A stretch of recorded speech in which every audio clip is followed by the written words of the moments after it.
Қайырлы күн көрермендерім, бүгін суға салып пісіретін өте ерекше, өте жұмсақ болып шығатын нанның рецебімен бөлісетін боламын. Міндетті түрде видеоны соңына дейін қарап, каналға тіркеліп, қоңыраушаның үстінен басуды ұмытпаңыздар. Алдымен ыдысымызға 2 стакан жылы су, 1 шай қасық тұз, 1 ас қасық қант, 1,5 ас қасық құрғақ ашытқыны салып, жақсылап араластырып, көтерілгенше 10 минутқа қалдырамыз.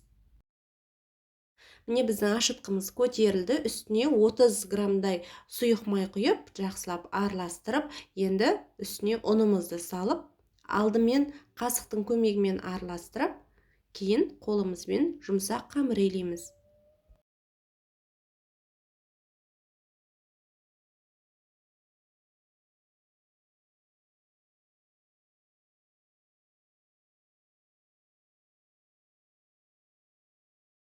Иленген қамырымыз жұмсақ болып шығу үшін бетіне кішкене ғана сұйық май жағып жібердім және бетін жауып көтерілгенше қалдырамыз. Біздің қамырымыз ашып дайын болды. Енді осыны 4 бөлікке бөліп аламыз. Біздің қамырымыз кішкене қолға жабысуы мүмкін. Ондай кезде ұн сеуіп жіберсеңіздер болады. Енді тағы да ішіне қарай қайырып домалақтаймыз. Енді осы күлше нандарымыздың үстінен тағы да 10 минутқа жауып қалдырамыз. Оған дейін кастрөлімізге су құйып қайнатып қоямыз. Енді нандарымызды қайнап тұрған суға 2 күлшеден саламыз және қасықтың көмегімен екі жағына қарай аунатып 1 минуттай қайнатамыз. Осы кезде нанымыз кішкене көтерілгені білінеді. Сол кезде кастрөлден аламыз.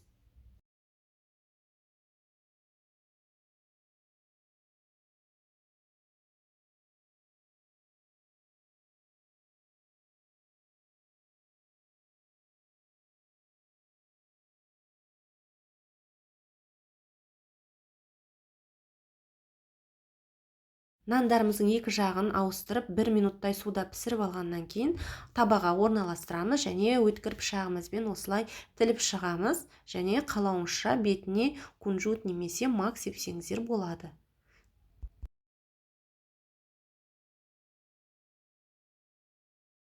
Алдын ала қыздырып қойған пешімізде 180 градуста қызарғанша 20-25 минуттай пісіріп аламыз.